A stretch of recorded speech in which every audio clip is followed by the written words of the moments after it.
ang uban para ang mga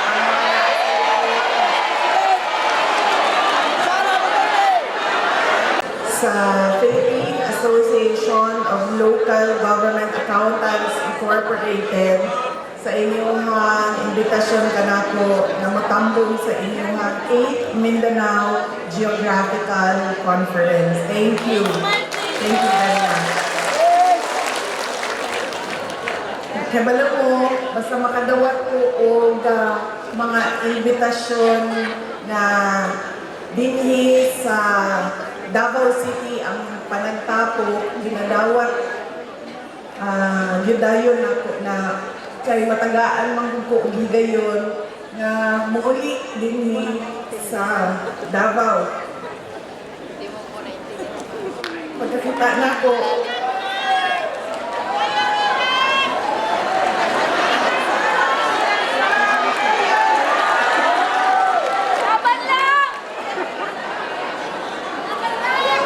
pagkakita nako sa ako ang kauban kaniadto sa City Hall,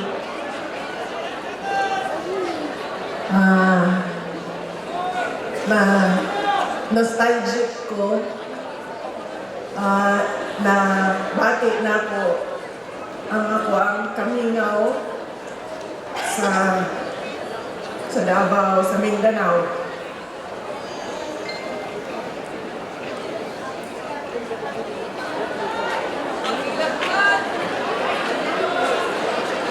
Kagahapon, so muna,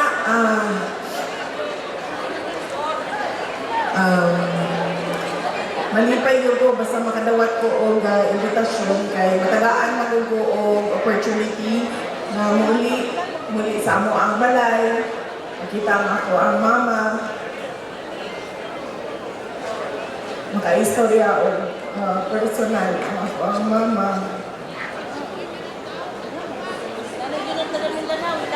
Unya, makauli, magamit ako ang kanang dahil ko na kung imuhan yun ang kama na binatulugan din mo.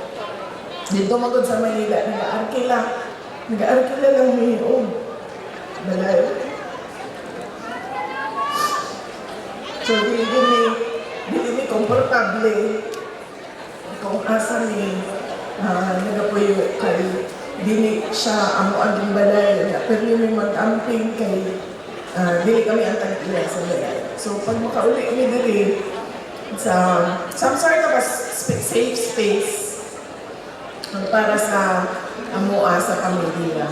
And na-nostalgic ko kay nakita na ako mga kauban sa City Hall kaniadto, and nakaingon ko sa akong kaugalingon nga nakaganina, nakahuna-huna ako sa ako ang kaugalingon.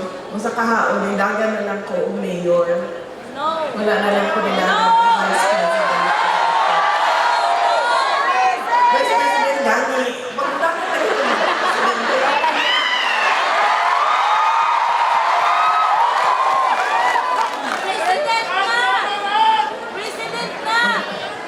Okay na lang pagdagan sa presidente, nagkasinabot na taan ng tanan. Okay kayo! Wow!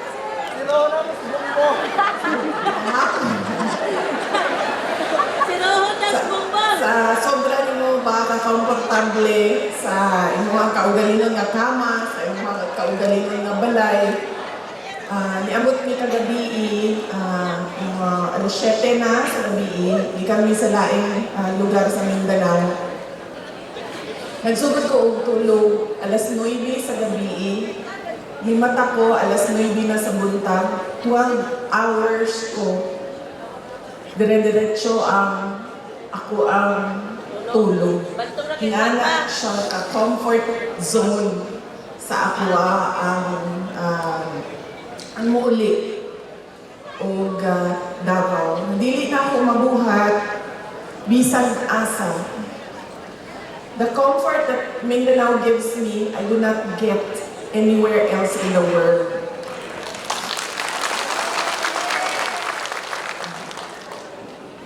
Kagahapon, naami sa nihapit mi yung Cagayan de Oro pero kajutra kaayo wala namin nigawas sa Lagindingan Airport. Nidiretso mi sa Iligan kag bisita namo ang mga hatag min moral support sa mga kaigsuonan nato na naagian sa Baguio. Naghatag po ni og relief goods. Nakaistorya po na ako ang mga tao. Pagkahuman ni diretso mi sa Lanusa, sa Surigao del Sur. Unya, diretso mi sa Cortez, sa Surigao del Sur gihapon. Unya, diretso mi sa Tandag, Surigao del Sur. Pagkahuman, diretso namin diri sa Davao para mag-andam sa inyuhang event karong hapon. Ako unta itong mag-andam, pero murang kamo ang nakapangandam, ako ang nakuratan sa inyuhang tanan. Excited lang, men! Pag sulod na ako dito ganina sa hallway, daghan kayong naghulat sa ako o daghan ang nagpaabot sa ilahang suporta. Isa po na dungan na ako nga pagpasalamat. Kanina nag-ingon ko, salamat kayo sa inyong imbitasyon. Tungod kay bawo mo, sugod tong nag-resign ko sa Department of Education. Samot na to, nag-declare ko na madagan ko o president. Daghan kaayo ang nag-cancel o ilahang mga invitasyon sa ako. Tungod kay dili daw sila gusto na matutok sa ilaha ang kanang init gikan sa politika sa administrasyon. So, magpasalamat ko kay nagitagaan gihapon ko ninyo o oras o higayon na makauban mo, makahatag og mensahe para sa inyong convention. Ang ikaduha na ako na pagpasalamat, mao ang pasalamat na ako personal sa inyong tanan, sa padayon ninyo na pagsalig o suporta sa ako o sa amo ang opisina o sa ako ang mga kauban sa Office of the Vice President. Dako kaayo tabang kanamo ang inyong suporta. Ang sunod na pagpasalamat mao ang gikan sa amo ang pamilya Duterte. Dako kaayo ni og utang makabubuton kaninyong tanan mga kaigsuonan namo sa higayon nga ginahatag ninyo kanamo nga makaserbisyo sa ato ang nasod. Kay bawo mo ang amo ang gahom. Dili siya gikan sa amo ang apelyido, dili siya gikan sa amo ang pamilya, dili siya gikan sa amo ang mga posisyon dinhi sa Davao, kundi gikan siya sa inyuhang tanan, mga kaigsuonan ng Pilipinas. Kamo ang nagtukoy, kamo ang naghatag sa amo sa posisyon, kamo ang naghatag sa amo sa gahom nga ginakuptan namo karon. Mao na ang amo ang pasalamat di gyud mahurot kay dako kaayo siya nga utang na kabubuton namo kaninyong tanan. Ang sunod nga pagpasalamat maugikan kay dating Pangulong Rodrigo Duterte.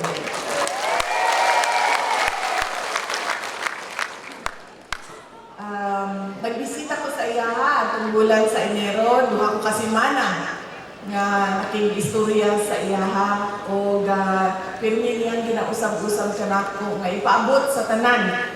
Nun siya ipaabot sa tanang maminaw nga Pilipino ang ako ang pasalamat sa ilahang pag-ampo para ko makauli sa Pilipinas o sa ilahang suporta.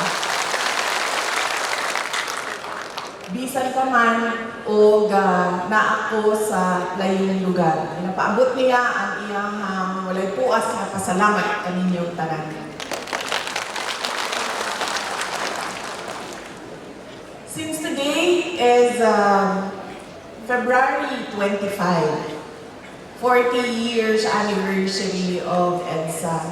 I'd like to give you a message about the EDSA People Power Revolution in relation to your team.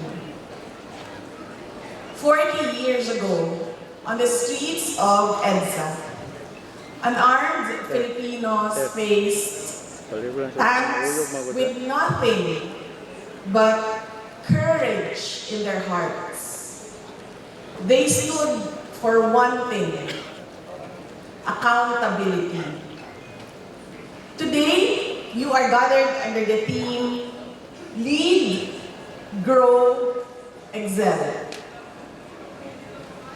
In a time of rising public desperation, where people are betrayed by the very inaction and indifference of government institutions, your theme is not mere words or decorations.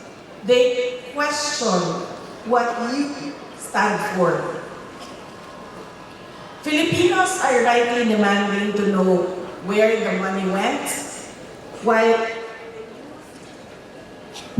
they lose their homes and livelihoods to every storm.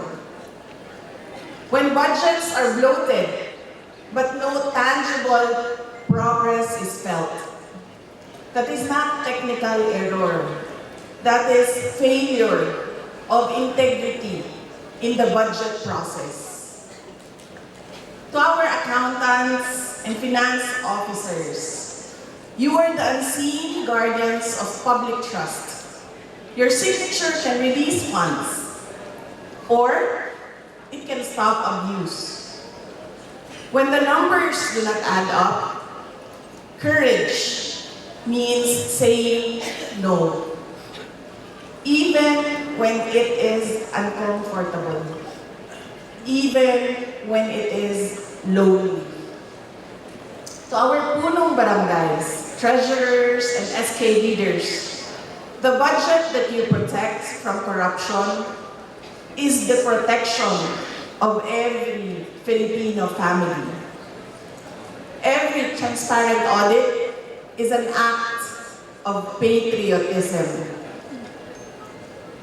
February 25, 1986 has taught us that change does not always begin in the halls of authority, but it begins with conscience. We must all lead with principle, grow with integrity, and excel not by compliance alone, but with courage in our hearts. Accountability is a lonely road. Monang daghan ang muhilom na lang. And in the Philippines, it is a lonely road to nowhere. To stand firm in the face of threats, harassment, and bribery requires courage. But remember, when you feel lonely, every time you uphold what is right, you honor the spirit of people power. 40 years later, we are in this hall. The call is the same. Serve with integrity, protect the public trust, ug siguraduhon nato nga ang gobyerno magpabiling sulugoon ilalong sa mga tao. Ilabi na gyud sa mga kabus, gidaog-daog, o sa mga walay gahom. Mga kaigsunan ko, higugmaon nato ang Pilipinas. Alang sa Diyos, sa nasod, o sa matang pamilyang Pilipino. Syukran.